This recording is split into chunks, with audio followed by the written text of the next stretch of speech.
Hello from Hemmingford, Quebec, everybody. I am David Smith, Data Smith on Lichess, and I'm the tournament director of the Hemmingford Chess Club's online events. It's been a little while since our last video report, and I hope you haven't felt too neglected. For those of you new to our tournaments, I have in the past tried to produce either a blog post or else a short video report on each round. It's a fairly ambitious goal, but when I have the time, I really enjoy doing it, and I hope you guys get something out of it too. This week, as usual, we have a sponsor, and this week's sponsor is the number 39. You know, if Sesame Street can be sponsored by a number or a letter, well, so can we. And the number 39 has special significance to chess players because it's the total value of your pieces at the beginning of the game, if you give them the traditional values of 9 for the queen, 5 for the rook, 3 for each of the minor pieces, and then 1 for each pawn. So we'll start today with some news on the tournament itself, which has just reached the halfway mark. I'm recording this, in fact, as round 4 is just underway. These are the revenge rounds coming up, of course, in which we're all trying to make up for the errors that we made in the first game that we met each of the opponents in our section. For the most part, I would say things have gone well from the organizational point of view, though we're having a few difficulties getting everyone to respect the rules about communicating with their opponent ahead of time when it's not possible to play at the regular Thursday time. Please, please, please, if you cannot play, let your opponent know at least a couple of days ahead and find a time that works for both of you. I know we've all got complicated lives, and that's exactly why we've tried to build in the flexibility to accommodate that reality.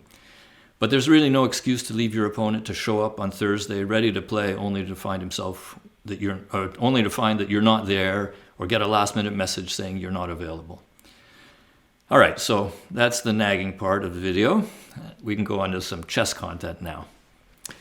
Now, remember our sponsor, 39? Yeah, well, believe it or not, the idea of numeric piece values in chess is actually very old, and according to what I read, Wikipedia, take it for what it's worth, the notion of piece values is over 250 years old.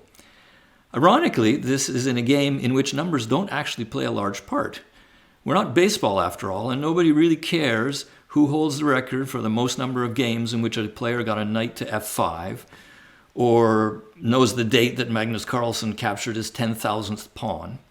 Chess is much too complex, after all, to be reduced to numbers unless you're stockfish. And in the end, the only numbers that matter to us, really, are 1, 0, and 1/2. Unfortunately, the way we all learn the game gives us exactly the opposite message. After we learned the basic rules, most of us probably learned as the very next thing what each piece was quote-unquote worth in terms of a number. And of course, this was really useful when we started to play. If you're like me in any case, knowing that giving up a knight for the opponent's queen was going to be a good deal was really useful, and we won a lot of games that way. We also, I'm sure, all remember lining up the captured pieces on the sides of the board.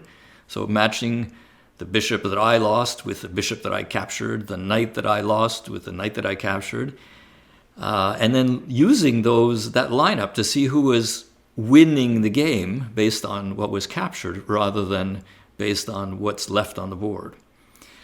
So you play that way for a few years, and the idea of a fixed value for each piece gets really solidly established in your head. So the reality is, of course, much more nuanced, and piece value really depends on the concrete situation on the board. It's pretty obvious, for instance, that a pawn on the 7th rank just about to queen is worth a lot more than one that hasn't moved at all. And we all know the maxim that a knight on the rim is dim. But even being aware of this, it's still very difficult often to break out of that arithmetical mindset. Now, I've got 3 examples from games in the last round that illustrate exactly what can be gained by thinking twice before making assumptions about what a given piece is worth. So let's take a look at them. So our first example comes from the game from round 3, Dark Tiger as white against Castor Joufflou as black. Now, white is actually winning in this position, and it's fairly or reasonably obvious why. He's about to essentially play this move, d4, and consolidate his knight in the center, open up the development of the bishop. I'm not sure where he's going to go exactly, but he's going to go somewhere. His queen is fairly active, and as well as this rook. Whereas black has some development issues on the queen side. It's not really obvious how he's going to find homes for the knight and the bishop, let alone get his rook out. So white's doing pretty well. But he does have an immediate question that black is posing him, and that is, what do I do with this knight on e5? As I suggested, the move that he could potentially play is d4, protecting the knight. But white opted for something else. White decided instead of protecting the knight with the pawn, he would move the knight out of the way with tempo by moving the knight to f3. It turns out it's a blunder, but the blunder is made because of our idea about what pieces are worth. From white's point of view, I'm assuming in white's head, white says, I move the knight away. The queen, who's worth 9 points, cannot take the rook, which is worth 5 points, because he'll be immediately recaptured by the knight. Obviously, you need to take a step farther and realize that there's a subsequent capture. The queen takes with check, knight recaptures, and then the rook takes with check. So black has won, even in numeric terms, he's won 8 points for his 9 points of queen. And he's eliminated a lot of white's potential threats and has now threats of his own. And at this point, the game turns quite dramatically, and black goes on to win. Now, clearly, Dark Tiger is capable of this kind of calculation, but I think the reason that he and many of us fell into this made this error was essentially because of the idea somehow that in this position, it was simply impossible for black to play a capture because the queen is clearly worth so much more than a rook. So it's an impossible move, and white didn't even consider it. All right, so on to the next example. So we've just seen that you can make an error by thinking that two pieces with different numeric values are going to keep those different values no matter what the circumstance. Another sort of error that we can make, and in fact probably a more common error for people at our level, is to assume that two pieces of the same numeric value can be exchanged without having any significant effect on the position, which is in fact not the case. But we insist on looking at a trade saying, I'll trade these two minor pieces and I'll be that much closer to an ending or to some sort of safety, without considering the other effects on the position. Now, what we're looking at here is a position from Srikrish 44 against Big Data 1969, played in the last round. And now we won't go into great detail here on why or how the position changes, but at this point, the engine is evaluating the position as better for white to the tune of just over a pawn. White chooses to make a trade with his next move, which is to capture the knight on e4 with his bishop, and the computer immediately flags this as a blunder. The position at this point is, well, after the subsequent recapture, is given as now a pawn and a half in favor of black. And so white has essentially made a trade that when we were kids, we would all find this perfectly acceptable. There is nothing different about the position because it's basically a knight worth 3 points for a bishop worth 3 points. So everything's cool. But in fact, white's made an error here.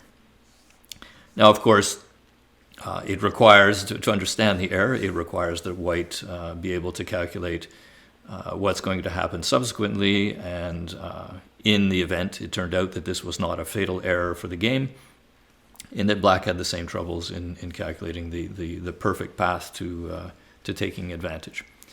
But the point remains that you can't simply trade and assume that a materially even trade results in a position that is unchanged in terms of its assessment for you. So our last example comes from the game Tor Lorit. Excuse the pronunciation. It could be Tu Relerit or any number of different things. But anyway, I'm going to call it Tor Lorit. You can correct me.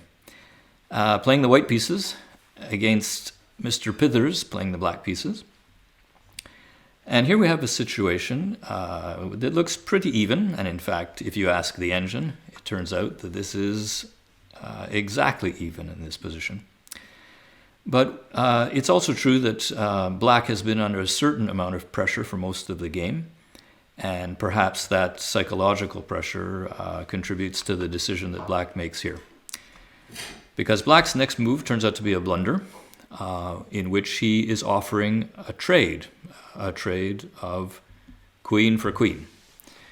The queen goes to f5, white captures, black recaptures, and nothing has changed in terms of the material balance in the game, but the position on the board has changed substantially. What in fact we see is that now white has a protected passed pawn that he didn't have before. Black has a pair of double pawns that he may have difficulty defending in the long term. This doesn't necessarily add up to a lost game, but this is a trade, nevertheless, that I would say, or at least on the face of it, makes the black position less interesting than it was just a couple of moves ago, when black doesn't have any particular fears. He even has his own protected pass pawn already out here, even though it's not obvious how black is going to be able to support the advance of that pawn. And that is, I suppose, why the engine is giving this as an even position. So there you have it. 3 little illustrations for what they're worth. Now, I couldn't find a good quote to illustrate any of this theme. There's not a whole lot of quotes on the number 39, but I did come across a nice quote in any case from Capablanca that I thought it was worth repeating. Has nothing to do with our theme. So apparently he said this in response to one of his opponent's moves, presumably an erroneous move. He said, "Excellent. I'll still be in time for the ballet." Thanks for watching, everyone.